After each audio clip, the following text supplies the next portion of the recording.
Sinusitisnya udah berapa lama? Lama waktu. Udah berapa tahun lah ya? Iya.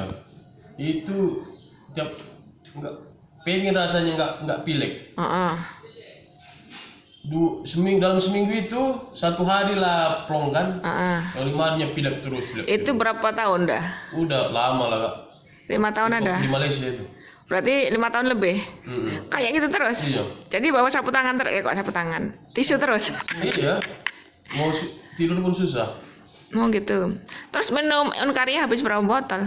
Ini aku minum nggak sampai satu. Udah hilang. Nggak sampai rutin minumnya nggak pernah rutin kali lah, ada jangka 1 bulan Tapi udah hilang. reda dia, nggak ada lagi. Nggak ada lagi. Nggak ada Jadi, enak, udah enak, aman, tentram.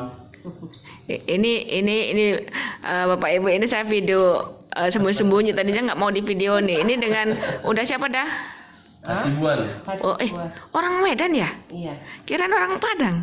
Oh, sama Bang Hasibuan nih. Ini beliau tinggal di Batu Haji nih.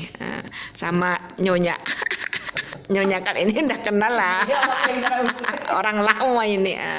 Ini jadi emang manfaatnya bagus ya Bang ya untuk sinusitis ya. Pengalamannya kalau Mbak dulu apa ya? Asam lambung ya? Kalau aku dulu Apa tuh?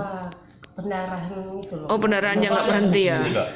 Insya Allah apalagi Pendarahan kayak gitu lah. Kadang karena kuat merokok itu kan, macam-macam ada batu, sesak sikit. Ini udah nggak ini. Alhamdulillah. Oke lah. Nanti informasikan ke teman-temannya yang sakit apapun itu. Oke ya. Untuk siapa itu nih ya? Oke Bang ya, makasih ya testimoninya. Ini tanggal 23 nih, 23 Agustus ya, jadi baru dibikin nih. Oke ya, Assalamualaikum. Salam.